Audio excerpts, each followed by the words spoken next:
ആം ആദ്മി പാർട്ടിക്ക് പഞ്ചാബിൽ നിന്ന് 7 രാജ്യസഭാ എംപിമാരാണുള്ളത്. ആ 7 പേരും ഇപ്പോൾ BJPയിലേക്ക് ചേക്കേറുമെന്നാണ് വാർത്തകൾ. എംപിമാരിൽ പ്രമുഖനായ രാഘവ് ചദ്ദ ഇന്ന് വാർത്താസമ്മേളനം വിളിച്ച് BJP പ്രവേശം പ്രഖ്യാപിച്ചു.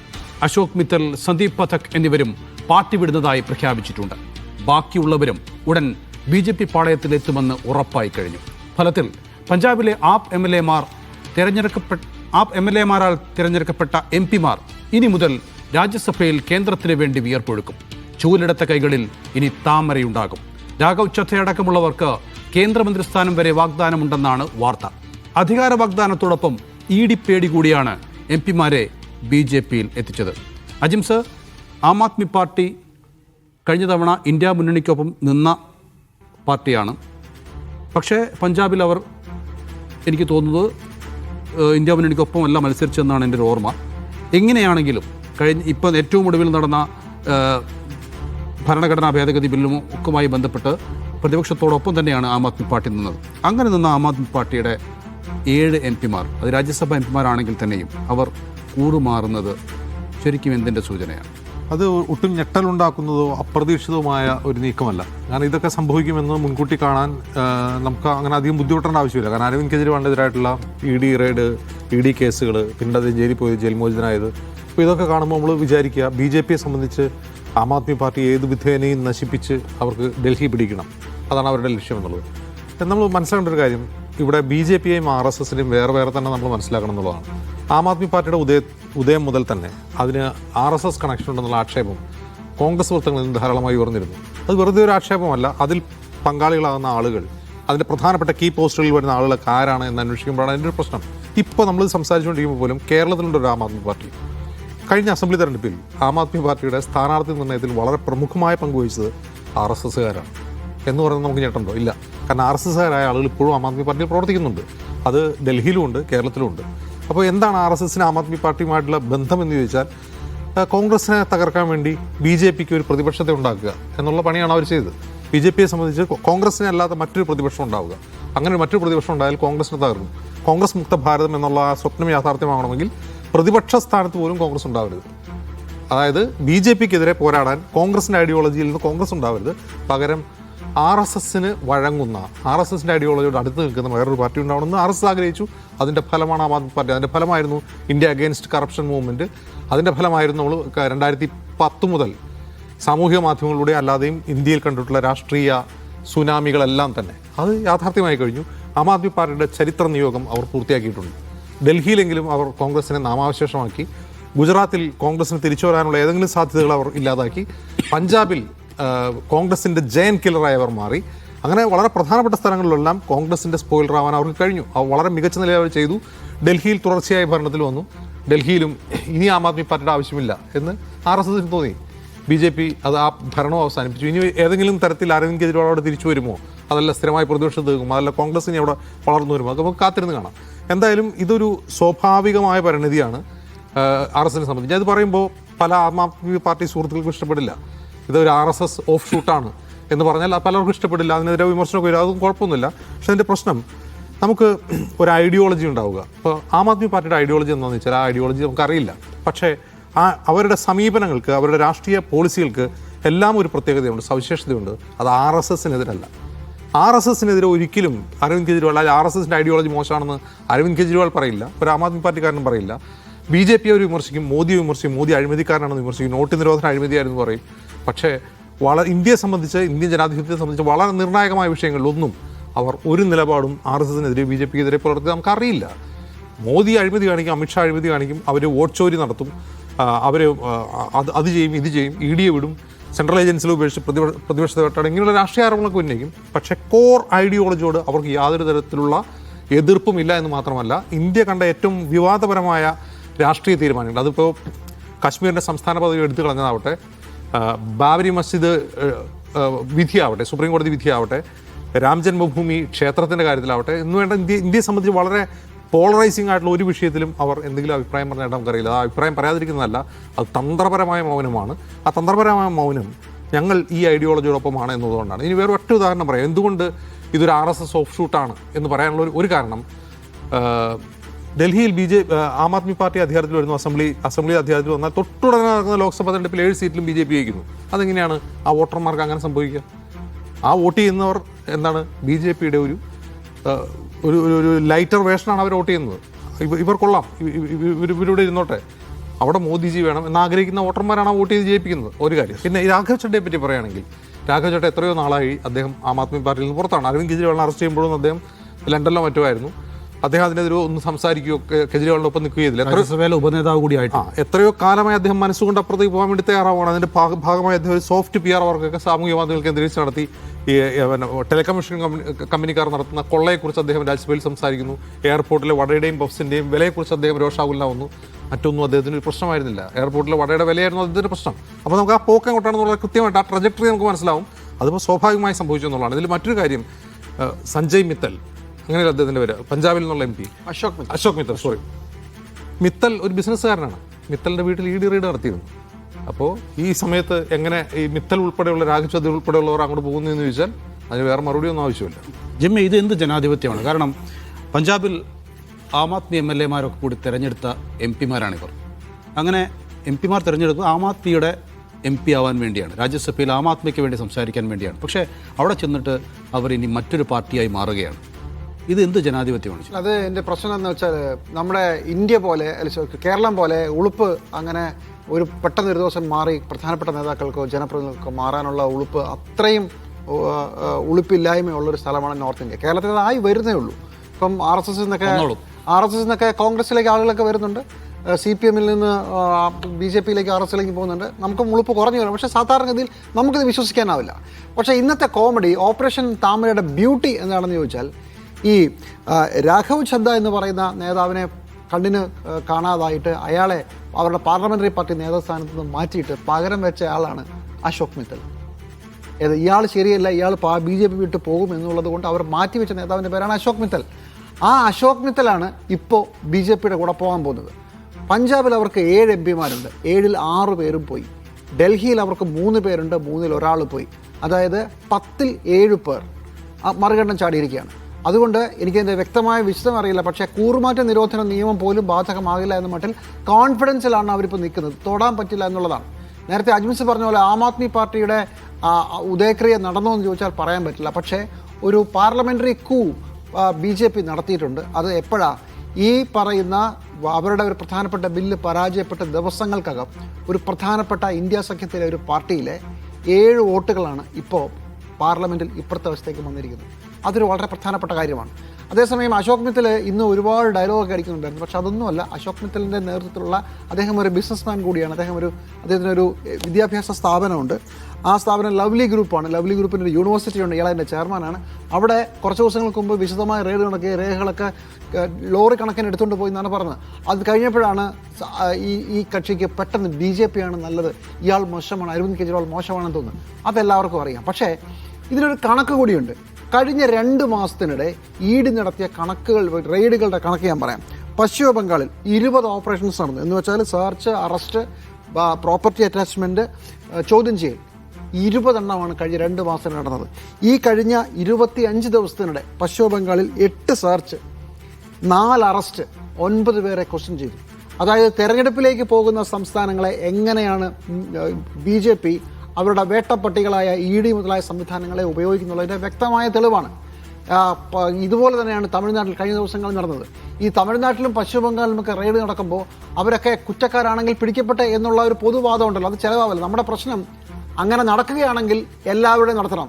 ഈ കഴിഞ്ഞ തെരഞ്ഞെടുപ്പിൽ കഷ്ടകാലത്തിന് ആളുമാറി ഡൽഹിയിൽ ഒരു BJP-കാരനെ വീട്ടിൽ കയറിയതല്ലാതെ BJP-യുടെ B ഉണ്ടെങ്കിൽ താമരയുടെ ഒരു എതള് കണ്ടാൽ പേടിച്ച് മൂത്രമൊഴിക്കുന്ന ED, പേടിച്ച് മൂത്രമൊഴിക്കുന്ന ഇൻകം ടാക്സ് ഡിപ്പാർട്ട്മെൻറ്റ്, അതാണ് ഇന്ത്യയിലുള്ളത്. അപ്പോൾ ഏകപക്ഷീയമായി ചില ആളുകളെ മാത്രം കോർണർ ചെയ്ത് പരിശോധിക്കുന്നതിൻ്റെ കാര്യം എന്താ? പഞ്ചാബിൽ ഈ കഴിഞ്ഞ റെയ്ഡ്, അത് അശോക് മിത്തലിനെ പൂട്ടിയ റെയ്ഡിൽ 10 ഇടത്താണ് പരിശോധന നടന്നത്. അതിൽ അശോക് മിത്തലിനെയും റെയ്ഡ് നടന്നു. സഞ്ജീവ് അറോറ എന്ന് പറഞ്ഞ് ആം ആദ്മി പാർട്ടിയുടെ പഞ്ചാബിലെ മന്ത്രിയുണ്ട്. മിക്കവാറും അയാൾ ഉടനെ പോകും. ഓപ്പറേഷൻ താമര തുടങ്ങിയിട്ടേ ഉള്ളൂ. എനിക്ക് തോന്നുന്നു അടുത്തത് പഞ്ചാബിലെ മന്ത്രിസഭയും ആം ആദ്മി പാർട്ടിയുടെ MLA-മാരെയും ഇപ്പോൾ കൂടെ പൊളിക്കാൻ പോവുകയാണ്. ആം ആദ്മി പാർട്ടിയെ തകർക്കാനുള്ള ഒരു പ്രധാനപ്പെട്ട പരിപാടി. പക്ഷേ ഇതിനിടയ്ക്ക് മറന്നു പോകാൻ പാടില്ലാത്തൊരു കാര്യം, ഇതിൻ്റെ പിന്നിൽ എല്ലാ തവണയും എന്നതുപോലെ BJPയുടെ കേന്ദ്ര സർക്കാരിൻ്റെ EDയുടെയും അതുപോലെ തന്നെ ഇൻകം ടാക്സ് ഡിപ്പാർട്ട്മെൻറ്റിൻ്റെയും വ്യക്തമായ കൈയുണ്ട്. തെരഞ്ഞെടുപ്പിന് കഴിഞ്ഞ 2 മാസം നടത്തിയ അതിവിശദമായ ഓപ്പറേഷനിലാണ് പശ്ചിമ ബംഗാളിൽ നടന്നത്, തമിഴ്നാട്ടിൽ നടന്നത്. കേരളത്തിൽ പോലും ശബരിമല സ്വർണ്ണക്കൊള്ളയുടെ പശ്ചാത്തലത്തിൽ ED ഇതൊന്ന് കറങ്ങി നോക്കി. കാര്യമായിട്ട് അതങ്ങോട്ട് ചെലവായില്ല എന്നാണ് നമുക്ക് മനസ്സിലാകുന്നത്. നിഷാദ്, ഇപ്പം അജിംസ് സൂചിപ്പിച്ചതുപോലെ RSSുമായുള്ള സാമ്യത നമുക്ക് പറയാം. പക്ഷേ അപ്പോഴും അരവിന്ദ് കെജ്രിവാൾ, മനീഷ് സിസോദിയ, സഞ്ജയ് സിംഗ് തുടങ്ങിയ നേതാക്കളെയൊക്കെ ഏറെക്കാലം ജയിലിലിട്ടത് BJPയാണ്. അങ്ങനെ നോക്കുമ്പോൾ ഈ ഒരു സാമ്യതയും ഈ ബന്ധവും ഇത് രണ്ടും കൂടി എങ്ങനെയാണ് ഒരുമിച്ച് പോകുക? രാഘവ് ചദ്ദയെ സംബന്ധിച്ച് അദ്ദേഹത്തിന് അച്ഛനെയൊന്നുമല്ല ജയിലിലിട്ടത്, അവരുടെ പാർട്ടിയുടെ ഒരു നേതാവിനെ ജയിലിലിട്ടു എന്നതുകൊണ്ട് മറ്റൊരു പാർട്ടിയോട് ദീർഘകാല വിരോധം ഉണ്ടാവേണ്ട കാര്യമില്ല. നേരത്തെ അജിംസ് കോർ പോയിന്റ് പറഞ്ഞില്ല, അതായത് ഞങ്ങൾ ഇവിടെ നിന്നിറങ്ങി BJPയിൽ പോകാൻ പാടില്ല, അത് അസ്പർശ്യതയുള്ളൊരു പാർട്ടിയാണ്, അത് വർഗീയതയുള്ള പാർട്ടിയാണ്, അത് സമഗ്രാധിപത്യത്തിന്റെ പാർട്ടിയാണ് എന്ന ഒരു രാഷ്ട്രീയ ബോധ്യവും അതിനകത്ത് നിൽക്കുന്ന ഒരാൾക്കുമില്ല. ആം ആദ്മി പാർട്ടിയിലേക്ക് ആളുകൾ ഒഴുകി വന്നത് എങ്ങനെയാണ്? അതിൽ നേതാക്കന്മാരായത് എങ്ങനെയാണ്? അവർക്ക് വല്ല ആശയഭദ്രതയുണ്ടോ? ആ പാർട്ടിക്ക് വല്ല ഐഡിയോളജി ഉണ്ടോ? ഇതൊന്നുമില്ല. അപ്പം നമ്മൾ ഇവിടെ നിൽക്കുന്നത് ഒരു പുതിയ ഇന്ത്യയെ സൃഷ്ടിക്കാനാണ്. നമ്മൾ ഒരിക്കലും BJPയിലേക്ക് പോയിക്കൂടാ എന്ന നിലയ്ക്കുള്ള ആശയഭദ്രതയൊന്നും അതിലെ ഒരു കേഡറിനെയും അരവിന്ദ് കെജ്രിവാൾ പഠിപ്പിച്ചിട്ടില്ല. അരവിന്ദ് കെജ്രിവാൾ ഓരോ സംസ്ഥാനത്തും പോയിട്ട് തെരഞ്ഞെടുപ്പ് പദ്ധതികൾ ആസൂത്രണം ചെയ്യുമ്പോൾ ആ സംസ്ഥാനത്തിന് വേണ്ടതെന്തോ അതൊരു ഉളുപ്പുമില്ലാതെ പറഞ്ഞിട്ടുള്ള ആളാണ്. എന്ത് ഇന്ത്യയിലെ നോട്ടിനകത്ത് ഹിന്ദു ദൈവങ്ങളുടെ പടം വെച്ചാൽ ഐശ്വര്യം ഉണ്ടാകുമെന്ന് പറഞ്ഞ പാർട്ടിയുടെ തലപ്പത്തിരിക്കുന്ന ആളാണ് അരവിന്ദ് കെജ്രിവാൾ. രാമക്ഷേത്രം നിർമ്മിക്കുന്ന സമയത്ത് അതുമായി ബന്ധപ്പെട്ടുണ്ടായ വിവാദങ്ങളെ മുഴുവൻ മറന്നുകൊണ്ട് ഞങ്ങൾ അവിടേക്ക് സൗജന്യ ബസ്സുകൾ ഏർപ്പാട് ചെയ്യാമെന്ന് പറഞ്ഞു. എന്താണ് ആളെ കൂട്ടാൻ നോക്കിയാലാണ് അദ്ദേഹം. ഹനുമാൻ ചാലീസയെ എങ്ങനെ, അപ്പൊ അപ്പുറത്ത് ജയ് ശ്രീറാം വിളിക്കുമ്പോൾ ഇപ്പുറത്ത് ഹനുമാൻ ചാലീസയെ എങ്ങനെ പ്രയോജനപ്പെടുത്താം എന്ന് ആഞ്ഞ് പറഞ്ഞു നോക്കിയാളാണ് അദ്ദേഹം. ആർട്ടിക്കിൾ 370 കാര്യം പറഞ്ഞു. ഇന്ത്യയെ വിഭജിക്കുന്ന, ഇന്ത്യയെ വർഗീയമായ താല്പര്യങ്ങളെ മുൻനിർത്തിക്കൊണ്ട് BJP കൊണ്ടുവന്ന ഒരു സംഗതി എതിർത്തില്ലാന്ന് മാത്രമല്ല പല ഘട്ടത്തിലും അതിനെ പിന്തുണയ്ക്കുന്ന നിലയും എടുത്തു. അപ്പോൾ അതിനകത്ത് നിൽക്കുന്ന ആൾക്കാർ എന്താ മനസ്സിലാക്കുക, അതിന് നേതാക്കൾ എന്താ മനസ്സിലാക്കുക? നമ്മൾ ഹിന്ദുത്വ ആശയത്തോട് വിയോജിപ്പുള്ളവരല്ല. പിന്നെ പോകാൻ എന്താ മടി? ബാക്കി പല പാർട്ടികൾക്കും പലതരത്തിലുള്ള കാഴ്ചപ്പാടുകൾ, പ്രത്യയശാസ്ത്ര അടിത്തറ എന്നിവയുണ്ട്. അവർക്ക് ഹിന്ദുത്വ രാഷ്ട്രീയത്തോട്, മതരാഷ്ട്രീയത്തോട് അടുക്കാൻ പറ്റില്ല. പക്ഷെ നമ്മൾ ഇവിടെ നിന്നുകൊണ്ട് ചെയ്യുന്നത് മതരാഷ്ട്രീയത്തെ പ്ലീസ് ചെയ്യലാണ്. അപ്പുറത്ത് വരുന്ന കുഴപ്പമൊന്നും രാഘവ് ചദ്ദയ്ക്ക് ചിന്തിക്കാവുന്നേ ഉള്ളൂ. അപ്പം അതിനെ സംബന്ധിച്ച് ഇത് വന്നത് എങ്ങനെയാണ്? ഇന്ത്യ അഗൻസ്റ്റ് കറപ്ഷൻ എന്ന് പറഞ്ഞ ഒരു മൂവ്മെന്റ് ഉണ്ടാക്കി 2014 UPA സർക്കാരിനെ അട്ടിമറിക്കാൻ. RSSന്റെ പ്ലോട്ടായിരുന്നു. ആ പ്ലോട്ട് ഉണ്ടാക്കിയിട്ടുള്ള ഒരു വേവിന്റെ ബൈ പ്രോഡക്റ്റ് ആയിട്ട് വന്ന പാർട്ടിയാണ് ആം ആദ്മി പാർട്ടി. അത് സ്വാഭാവികമായിട്ടും അതിന്റെ ദൗത്യം പൂർത്തിയാക്കുകയോ അല്ലെങ്കിൽ അതിന്റെ ദൗത്യത്തിന്റെ പാതി വഴിയിൽ വീണുടയുകയോ ചെയ്യുന്നു. അതിന് സ്വാഭാവികമായ അന്ത്യം സംഭവിച്ചിരിക്കുകയാണ്. ആ ബേസിക് പ്രശ്നം എന്തായിരിക്കും? ഇപ്പൊ നമ്മൾ MDMK എന്ന് പറയുന്ന പാർട്ടിയെ കണ്ടതുപോലെ വിജയ് വരുമ്പോഴും നമ്മൾ ഉന്നയിക്കുന്ന പ്രധാനപ്പെട്ട പ്രശ്നം അതാണ്. TVK MDM നേരത്തെയുള്ള പാർട്ടിയാണ്, മുർപോക്ക് ദ്രാവിഡ മുന്നേറ്റ കഴകം. ഇപ്പൊ ഞാൻ പറഞ്ഞത് ഇതിനകത്ത് ആശയപരമായ അടിത്തറ ഇല്ലാതെ നിങ്ങൾ എന്തിനു വേണ്ടി ഈ പാർട്ടി ഉണ്ടാക്കി ഇവിടെ നിൽക്കുന്നു? ആരാണ് നിങ്ങളുടെ ടാർഗറ്റ് ഓഡിയൻസ്? എന്താണ് ടാർഗറ്റ് ഏരിയ? ഏതാണ്? നിങ്ങൾ ആർക്ക് വേണ്ടിയാണ് പ്രവർത്തിക്കുന്നത്? നിങ്ങൾ ഉയർത്തിപ്പിടിക്കുന്ന രാഷ്ട്രീയം എന്താണ് എന്ന കാര്യത്തിൽ നിങ്ങൾക്കൊരു ഉറപ്പില്ലെങ്കിൽ, നിങ്ങൾക്ക് പറയാനൊരു പോളിസി മാറ്റർ എന്ന് പറയുന്ന സംഗതി ഇല്ലെങ്കിൽ നിങ്ങൾ വീണുപോകും പാതിയിൽ എന്ന ഉറപ്പാണ്. അപ്പോൾ സ്വാഭാവികമായിട്ട് നമ്മൾ എത്രയോ കാലമായി ആം ആദ്മി പാർട്ടിയെക്കുറിച്ച് പറഞ്ഞുകൊണ്ടിരിക്കുന്ന അതിന്റെ സ്വാഭാവികമായ അന്ത്യത്തിലേക്ക് പ്രവേശിച്ചിരിക്കുന്നു. അതിന് മാത്രമായി ഒറ്റയ്ക്ക് ഇരുന്നുകൊണ്ട് ഇന്ത്യയിൽ ഒരു ബദൽ രാഷ്ട്രീയം ഒന്നും പറയാനില്ല. അഴിമതി വിരുദ്ധത എല്ലാവർക്കും പറയാൻ പറ്റുന്ന ഒരു മുദ്രാവാക്യമാണ്. അത് മോദിയും 2014 വിളിച്ച് പറഞ്ഞു. പക്ഷെ മോദി ഇപ്പോൾ എവിടെ നിൽക്കുന്നത് നമുക്കറിയാം. അപ്പോൾ അഴിമതി വിരുദ്ധത എന്ന് പറഞ്ഞൊരു സംഗതി ഒന്നും പറഞ്ഞു നിങ്ങൾക്ക് ഒരു തെരഞ്ഞെടുപ്പിൽ ഒരു ബൂം ഉണ്ടാക്കാൻ പറ്റും. അതിനപ്പുറത്തേക്ക് ദീർഘകാലമായി മുന്നോട്ട് പോകാൻ കഴിയില്ല. അതിന് ആശയപരമായ അടിത്തറ വേണം.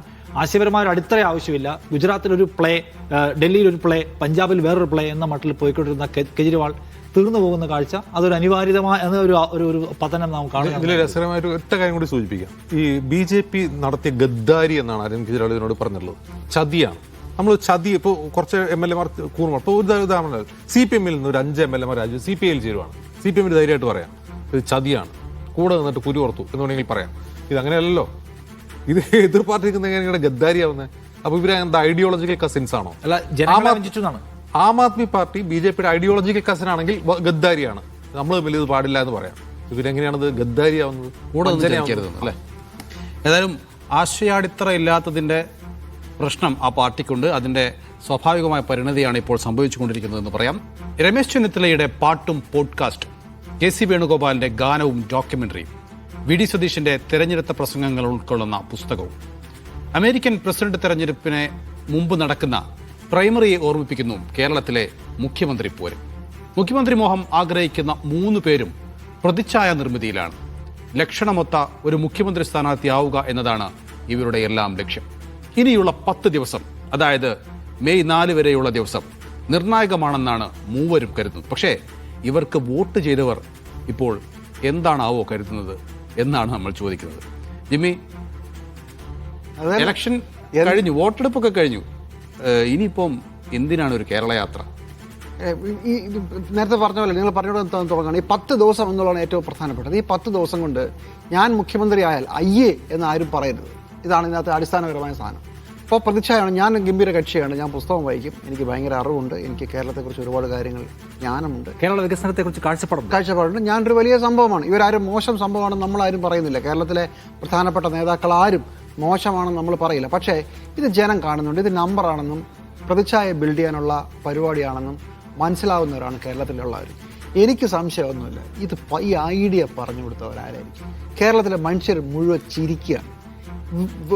മുഖ്യമന്ത്രി കസേരയ്ക്ക് വേണ്ടിയിട്ടുള്ള അടിയുടെ ഭാഗമായുള്ള ഇമേജ് ബിൽഡിംഗ് ആണ് നടക്കുന്നതെന്ന് കേരളത്തിലെ എല്ലാവർക്കും മനസ്സിലായി. ഞാൻ കരുതുന്നത് ഇവർക്കൊക്കെ PR ഏജൻസികളുണ്ട്. ആ PR ഏജൻസികളെയാണ് നമിക്കേണ്ടത്. ഇങ്ങനൊരു ഐഡിയ പറഞ്ഞു കൊടുത്തവന്മാരെ ഒരു കാരണവശാൽ ഇനി ഒരൊറ്റ പണിക്ക് അവരെ ആ പേര് കിട്ടിയാൽ ഇവരെ വിളിക്കരുത്.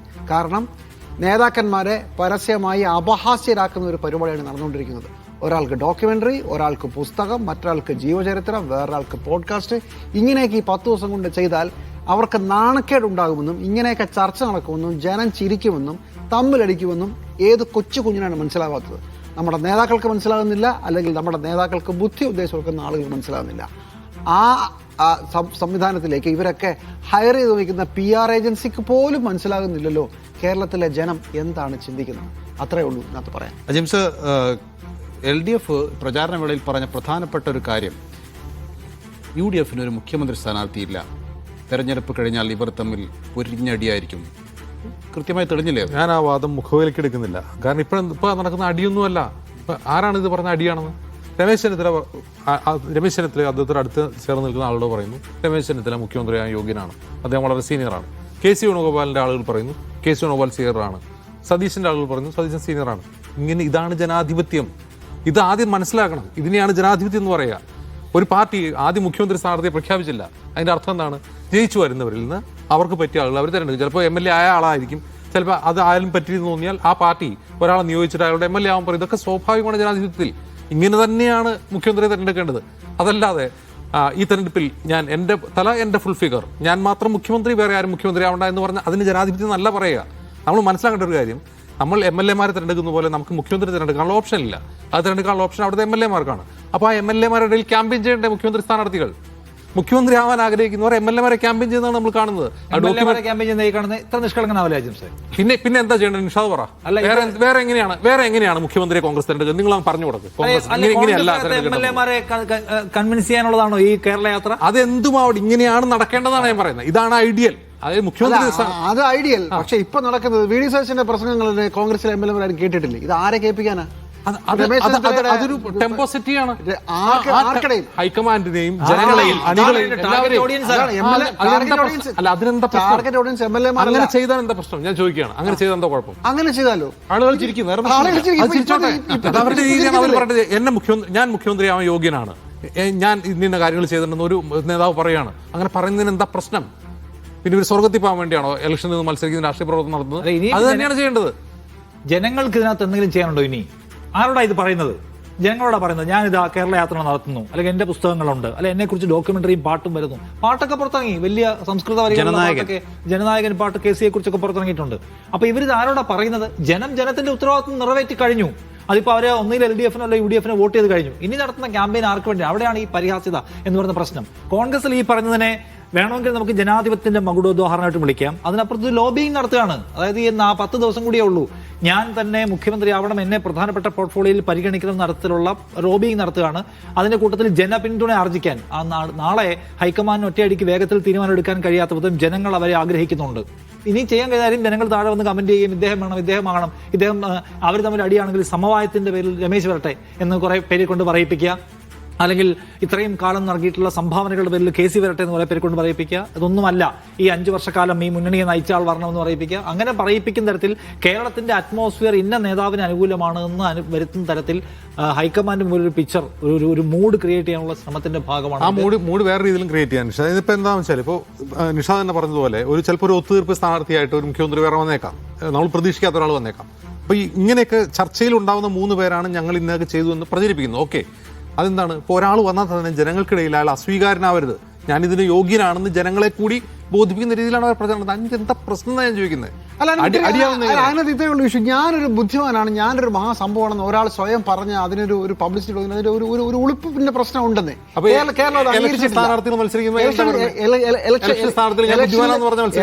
ഞാൻ ധാരാളം പുസ്തകം വായിക്കുന്ന ആളാണ്, ഞാൻ കവിത എഴുതുന്ന ആളാണ്, ഞാൻ എത്രയോ ലേഖനങ്ങൾ വായിച്ചിട്ടുണ്ട്, ഞാൻ വലിയ വായനക്കാരനാണ് എന്നൊക്കെ പറഞ്ഞുകൊണ്ട് സ്ഥാനാർത്ഥി ഈ പുസ്തകം വായിക്കുന്നത് ഭയങ്കര സംഭവമായിട്ട് പറയുന്ന സ്ഥാനാർത്ഥികളുണ്ട്. അത് ഭയങ്കര സംഭവമാണെന്ന് അധികാരത്തിന് വേണ്ടിയും മുഖ്യമന്ത്രി പദത്തിന് വേണ്ടിയും ഓരോ കേന്ദ്രങ്ങൾ ഓരോ നിലയ്ക്ക് ബോറടിക്കുകയാണെന്നുള്ള ഫീൽ ഉണ്ടാവുന്നത്, ജനങ്ങൾ അതിനെ കുറിച്ച് മതിപ്പുണ്ടാവുന്ന അജിംസ് തോന്നുന്നതോ ഇത് ഹൈലി അൺപ്രൊഫഷണൽ ആണല്ലോ, തമ്മിലടി കൂട്ടമാണല്ലോ, ഇവരെയാണോ നമ്മൾ നമ്മൾ ഐഡിയലായിട്ട് സെറ്റ് ചെയ്തിട്ടുള്ള സ്റ്റാൻഡേർഡ് ഏതാണ്?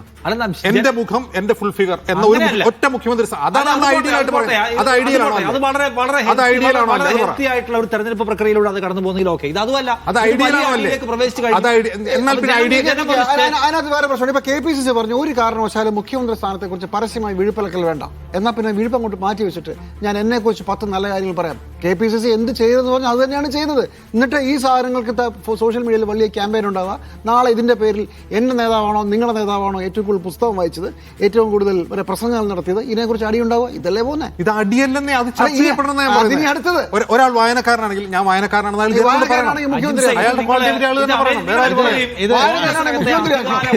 നിങ്ങൾ അമേരിക്കൻ പ്രൈമറി ആയിട്ട് ബന്ധിപ്പിക്കുന്നത് എനിക്ക് ഭയങ്കര കൗതുകം. ഞാൻ ചോദിക്കും, നിങ്ങൾ ഏത് ഐഡിയൽ സിറ്റുവേഷനോടാണ് നിങ്ങൾ കമ്പയർ ചെയ്യുന്നുള്ളതാണ്? ആ സിറ്റുവേഷൻ എന്താണ് ചെയ്യുന്നത്? ഒരു നേതാവിനെ നേരത്തെ തീരുമാനിക്കലല്ല, മറിച്ച് കോൺഗ്രസിന് അധികാരം കിട്ടിയാൽ ഒരു ഹെൽത്തി മെക്കാനിസത്തിലൂടെ അവർ തെരഞ്ഞെടുക്കും എന്നൊരു ഫീലെങ്കിലും ജനങ്ങൾക്ക് കൊടുക്കാമല്ലോ. അത് കൊടുക്കുന്നതിന് പകരം അങ്ങനെ ആയിരിക്കില്ല, ഇത് വലിയ അടിയിലേക്കും വടംവലിയിലേക്കും പോവുകയാണെന്ന ഫീലായി ഇപ്പൊ കൊടുക്കാൻ പറ്റും. അതാണ് കോൺഗ്രസിന്റെ ചരിത്രം, ജനങ്ങളുടെ ഓർമ്മയിലുള്ളതാണ്. ഇതാ ഇവര് വലിയ അടിയിലേക്ക് പോകാൻ പോവാണ്, ഇവർ ഓരോ വസ്തുവും പിടിച്ചിരിക്കുകയാണ് ഈ തുണിയുടെ എന്ന ഫീലാ ജനങ്ങൾക്ക് കൊടുക്കുന്നത്. അല്ലാതെ ഇനി മാത്രമല്ല, ഇനിയിപ്പോ ജനങ്ങൾക്ക് എന്താണ് റോള്? ജനങ്ങൾക്കൊരു റോളും ഇല്ലല്ലോ.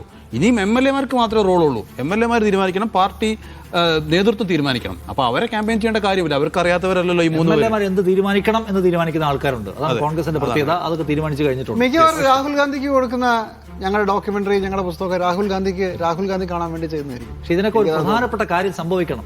UDF-ന് അധികാരം കിട്ടണം, അതിന് 4-ാം തീയതി ആവണം. അതാണ് ഞാൻ വീണ്ടും പറയാണ്, UDF-ന് അധികാരം കിട്ടി അപ്പോഴാണ്. ഇപ്പൊ ഇത് കിട്ടിയില്ലെങ്കിലാണ് ഇത് മുഴുവൻ അങ്ങേയറ്റം പരിഹാസ്യമാകാൻ പോകുന്നത്. ആ സാധ്യതയും പൂർണ്ണമായി തള്ളാത്ത ആളാണ് ഞാൻ. അപ്പോൾ ജനനായകന്മാരെ കൊണ്ട് നിറഞ്ഞിരിക്കുകയായിരിക്കും കേരളം. ഏതായാലും ഒരു കാര്യം കൂടി ശ്രദ്ധിക്കുക, ഇത് പ്രകീർത്തനം മാത്രമല്ല സോഷ്യൽ മീഡിയ നടന്നുകൊണ്ടിരിക്കുന്നത്, ഇത് എതിരാളിയെ ഇകഴ്ത്തുന്ന പരിപാടി കൂടി നടക്കുന്നുണ്ട് എന്ന് കൂടി നമ്മൾ ഓർക്കുക. ഒരു പ്രധാനപ്പെട്ട ഫേസ്ബുക്ക് പോസ്റ്റ് ഉണ്ട്, ജയിലിൽ ഒരു ദിവസമെങ്കിലും കിടന്നിരിക്കണം, ഖദറിൽ വേർപ്പ് പറ്റിയിരിക്കണം, അങ്ങനെയുള്ള നേതാവായിരിക്കണം. അതിനെ നമ്മൾ എങ്ങനെ എന്ത് വിളിക്കും? വിയർപ്പ് വിഴുപ്പലക്കാൻ പാടില്ല എന്ന് പറയുന്ന ഒരു നേതാവുണ്ട്. അപ്പൊ അദ്ദേഹം ഈ ചർച്ചയിലൊന്നും പാടില്ല, ഞാൻ ഈ ചർച്ചയിലേക്ക് ഇല്ലെന്ന് പറഞ്ഞു. അദ്ദേഹം പറഞ്ഞാൽ സ്വിച്ച് ഇട്ടവർ ഇതെല്ലാം ഓഫ് ചെയ്യാൻ പറ്റും, അദ്ദേഹം അത്രയും പവർഫുൾ ആണ്. പക്ഷെ അദ്ദേഹം അതൊരിക്കലും പറയില്ല, ഞാൻ ഈ ചർച്ചയ്ക്കില്ല എന്ന് പറഞ്ഞ് അദ്ദേഹം പിൻവാങ്ങും. പക്ഷെ ആ അടിയിലൂടെ അദ്ദേഹത്തിന്റെ അണികളും നേതാക്കളും ഒരാളെ മാത്രം ഇടവേളകളില്ലാതെ ചർച്ചകൾ നടക്കുകയാണ് മുഖ്യമന്ത്രി സ്ഥാനത്തെക്കുറിച്ച്. CPM നേതാവ് M സ്വരാജും തീവ്ര ഹൈന്ദവ നേതാവ് പ്രതീഷ് വിശ്വനാഥനും തമ്മിൽ കൂടിക്കാഴ്ച നടത്തിയെന്ന് പറഞ്ഞ് ഒരു വ്യാജ പോസ്റ്റർ ഇറങ്ങിയിരുന്നു. നടന്നത് സൗഹൃദ സംഭാഷണമാണെന്ന് സ്വരാജ് വിശദീകരിച്ചുവെന്ന് പറയുന്ന സോഷ്യൽ മീഡിയ കാർഡായിരുന്നു അത്. ദേശാഭിമാനിയുടെ പേരിലായിരുന്നു ആ കാർഡ്. വ്യാജ പ്രചാരണത്തിന് പിന്നിൽ മുസ്ലിം ലീഗും ജമാഅത്തെ ഇസ്ലാമിയും ഒക്കെയാണെന്നാണ് സ്വരാജിന്റെ ആരോപണം.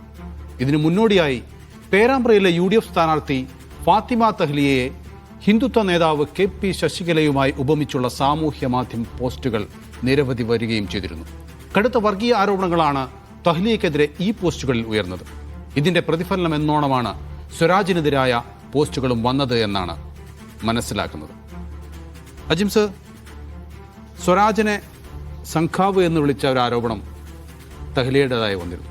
അതേ തുടർന്ന് വലിയ ചർച്ചകൾ, വിമർശനങ്ങളൊക്കെ ഒരു ഭാഗത്തുണ്ടായിരുന്നു. അതെല്ലാം കെട്ടടങ്ങിയൊരു സമയത്താണ് പുതിയ ഒരു പോസ്റ്റർ ഇപ്പോൾ പ്രത്യക്ഷപ്പെടുന്നത് സ്വരാജിനെതിരെ. അപ്പം അത് വ്യാജമാണ് എന്ന് എല്ലാവരും മനസ്സിലാക്കുകയും ചെയ്തിരിക്കുന്നു. പക്ഷേ ഇതിൻ്റെ പേര് നടക്കുന്ന സാമൂഹ്യ മാധ്യമങ്ങളിൽ നടക്കുന്ന ഈ പരസ്പര വർഗീയ ചാപ്പകുത്തലുണ്ടല്ലോ, അത് എത്രത്തോളം മലീമസമാക്കുന്നുണ്ട് നമ്മുടെ സമൂഹം? ഫാത്തിമ തഹ്ലിയ പണ്ട് ഏതോ ഒരു സന്ദർഭത്തിൽ ഈ സ്വരാജിനെ സംഘാവ് എന്ന് വിളിച്ചത് തീർത്തും അനുചിതവും എതിർക്കപ്പെടേണ്ടതുമായ ഒരു കാര്യമാണ്. അതിൻ്റെ കാരണം വെച്ചാൽ അതൊരു ചാപ്പയുടെ ഭാഗമാണ്. നമ്മൾ ഒരാളുടെ രാഷ്ട്രീയ നിലപാടിനെ, അയാൾ ചെയ്ത രാഷ്ട്രീയ പ്രസ്താവനയെ അല്ലെങ്കിൽ അതിൽ വരുന്ന വീഴ്ചകളെ വിമർശിക്കുന്നതും ഒരാളെ ചാപ്പയടിക്കുന്നത് രണ്ടാണ്. ചാപ്പയടിയുടെ ഒരു കാലമാണല്ലോ ഇത്, ആർക്കും എന്ത് ചാപ്പയും കിട്ടും. അപ്പോൾ M സ്വരാജ് ആരാണ്? M സ്വരാജ് ഇന്ത്യയിൽ തന്നെ സംഘപരിവാറിനെ ക്ലാരിറ്റിയുള്ള ഭാഷയിൽ എതിർക്കുന്ന ഒരു രാഷ്ട്രീയ നേതാവാണ്. CPM-ൽ തന്നെ അതിൽ ഏറ്റവും കൂടുതൽ ഷാർപ്പായിട്ട് അവർ വിമർശിക്കുന്ന ഒരാളാണ്. അയാളെ സംഘാവ് എന്ന് വിളിക്കുന്നത് തീർത്തും അനുചിതമാണ്. ഇനി അദ്ദേഹത്തിൻ്റെ രാഷ്ട്രീയ നിലപാടിൽ എന്തെങ്കിലും വീഴ്ചകൾ വന്നിട്ടുണ്ടോ, അത് വിമർശന വിധേയമാക്കേണ്ടതാണ്. ഉദാഹരണത്തിന് തൃപ്പൂണിത്തറ യോഗ കേന്ദ്രം വിഷയത്തിൽ അന്ന് അദ്ദേഹം സ്വീകരിച്ച നിലപാടുകൾ വിമർശിക്കപ്പെടേണ്ടത് തന്നെയാണ്.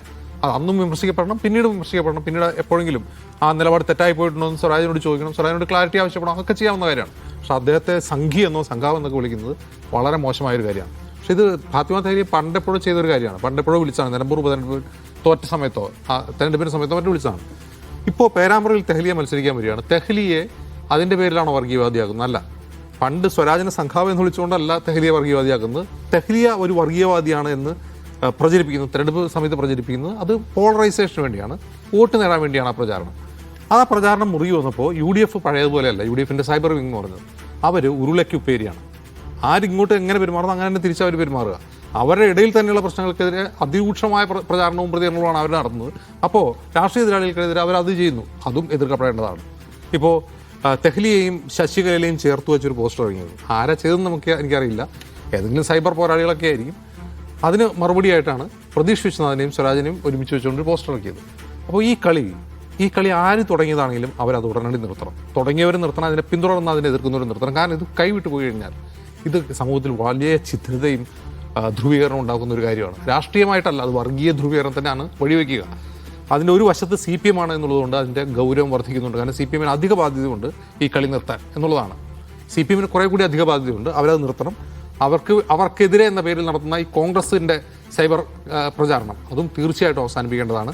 കാരണം ഇത്തരം ചാപ്പേടികൾ നമ്മുടെ സമൂഹത്തിൽ ഉണ്ടാക്കാൻ പോകുന്ന ഛിദ്രത അതേക്കുറിച്ച് രാഷ്ട്രീയ പാർട്ടികൾക്ക് ഉത്തരവാദിത്തത്തോടെ അവർ ആലോചിക്കണം. അവരെ മുതിർന്ന നേതാക്കൾ അതേക്കുറിച്ച് ആലോചിച്ച് അണികൾ എന്ന് പറഞ്ഞാൽ പറഞ്ഞ കേൾക്കുന്ന അണികളായാലും ഉണ്ടെങ്കിൽ അങ്ങനെയുള്ളവരൊന്നും ആവണമെന്നില്ല അത് ചെയ്യുന്നത്, അത് ഉടനെ നിർത്തേണ്ടതാണ്. ജിമ്മി, വർഗീയവാദി അല്ലാത്ത ഒരാളെ വർഗീയവാദി എന്ന് വിളിക്കുന്നത് അത് ഒരിക്കലും സമൂഹത്തിൽ അംഗീകരിക്കാൻ കഴിയാത്ത ഒന്നാണ്. ഈ പ്രത്യേക ഒരു സംഭവത്തെക്കുറിച്ച് മാത്രമല്ല ഞാൻ സംസാരിക്കുന്നത്.